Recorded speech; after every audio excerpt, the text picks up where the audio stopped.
নমস্কার, বাঙালির পেট পুজো চ্যানেলে আপনাদের সকলকে জানাই স্বাগত। আমরা অনেকে কিন্তু পার্শে মাছ খেতে ভালোবাসি, আর এই পার্শে মাছটা বিভিন্নভাবে আমরা রান্না করে থাকি। আজকে আমি খুব সহজভাবে আর সুন্দরভাবে পার্শে মাছের একটা রেসিপি তৈরি করে আপনাদের সঙ্গে শেয়ার করছি। সেটা হলো পার্শে মাছের তেল ঝাল। তো বন্ধুরা দেখে থাকুন আমি কিভাবে পার্শে মাছের তেল ঝালটা তৈরি করছি। পার্শে মাছের তেল ঝাল তৈরি করার জন্য আমি কয়েক পিস পার্শে মাছ নিয়েছি। পার্শে মাছগুলো আমি কেটে ধুয়ে পরিষ্কার করে নিয়েছি। এবার মাছগুলোর মধ্যে আমি নুন আর হলুদ মাখিয়ে নেব।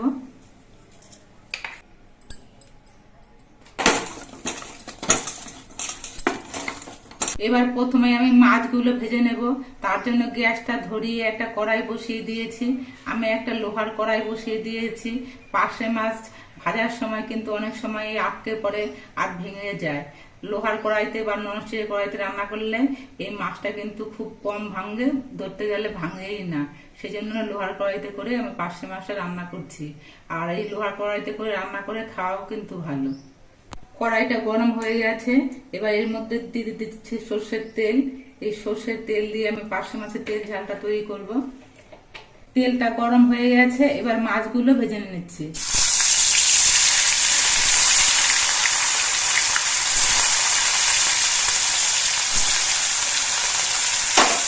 মাছগুলোর এক পিঠ আমি কিছুক্ষণ ভেজে নিয়েছি।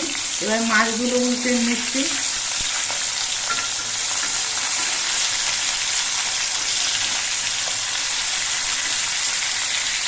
মাছগুলোর দু পিঠি আমি মাঝারি ভাবে ভেজে নিয়েছি।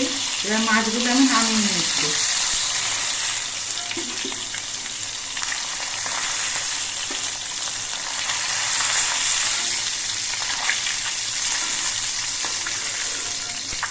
সবগুলো মাছই আমি একইভাবে ভেজে নিচ্ছি।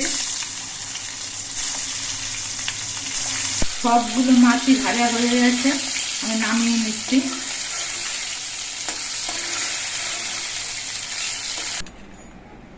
এবার একটা বাটির মধ্যে আমি কিছু মশলা একসঙ্গে গুলে নেব। তার জন্য নিয়ে নিচ্ছি হাফ চামচ হলুদের গুঁড়ো, হাফ চামচ জিরের গুঁড়ো, আর হাফ চামচ পরিমাণ শুকনো লঙ্কার গুঁড়ো। এবার অল্প করে জল দিয়ে আমি মশলাটা গুলে নিচ্ছি। এই পার্শে মাছটা রান্না করার জন্য আমার টমেটো লাগবে আর ধনেপাতা লাগবে। তার জন্য একটা টমেটো আমি ছোট ছোট পিস করে কেটে নিয়েছি, আর কিছু ধনেপাতাও আমি কুচি কুচি করে কেটে নিয়েছি। আমি কড়াইতে প্রথমে যে তেলটা দিয়েছিলাম মাছ ভাজতে গিয়ে কিন্তু সেটার অনেকটাই লেগে গেছে। তো আর একটু তেল আমি দিয়ে দিচ্ছি। যেহেতু আজকে মাছের তেল ঝাল হবে তাই তেলের পরিমাণটা একটু বেশি লাগবে। কড়াইয়ের তেলটা গরম হয়ে যাওয়ার পর এর মধ্যে অল্প করে কিছু কালো জিরে ফোড়ন দিচ্ছি।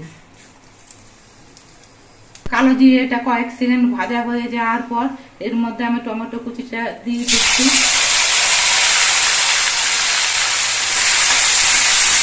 আজকে আমি পার্শে মাছের তেল ঝাল রান্না করার জন্য কোনো পেঁয়াজ বা রসুন বাটা দেবো না। আপনারা অনেকেই আছেন পেঁয়াজ রসুন ছাড়া মাছ বা কোনো কিছু রান্নাই পছন্দ করেন না। তারা ইচ্ছে করলে পরে এর মধ্যে দুটো পেঁয়াজ আর 3-4 কোয়া রসুন পেস্ট করে দিতে পারেন। এবার এর মধ্যে গুলে নেওয়া মশলাটা দিচ্ছি।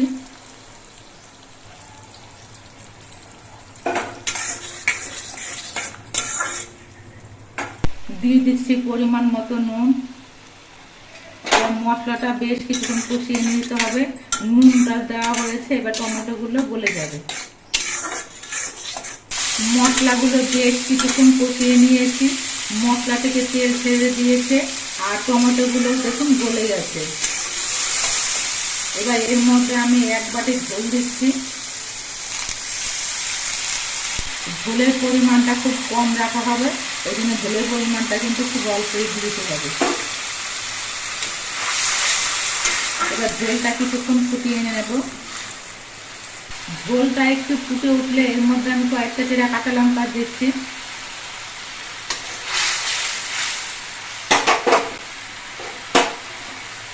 আর ভেজে রাখা মাছগুলো দিয়ে দিচ্ছি। মাছগুলো খুব নরম প্রকৃতির হয়, এই জন্য মাছগুলো খুব সাবধানে নাড়তে হবে।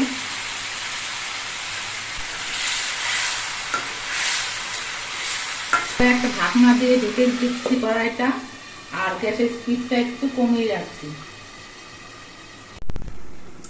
5 মিনিট পর আমি ঢাকনাটা খুলে এনেছি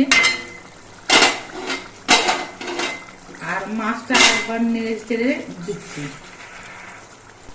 পার্শে মাছের তেল ঝালটা প্রায় তৈরি হয়েই গেছে। এবার কিছু ধনেপাতা কুচি দিয়ে দিচ্ছি।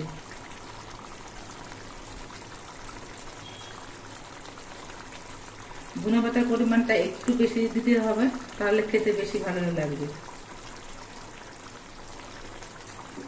এবার আস্তে করে নেড়ে দিতে হবে।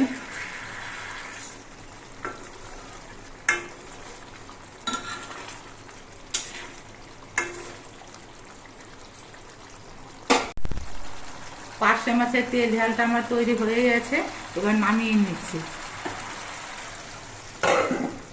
আপনারা দেখতে পেলেন আমি কিভাবে পার্শে মাছের তেল ঝালটা তৈরি করলাম।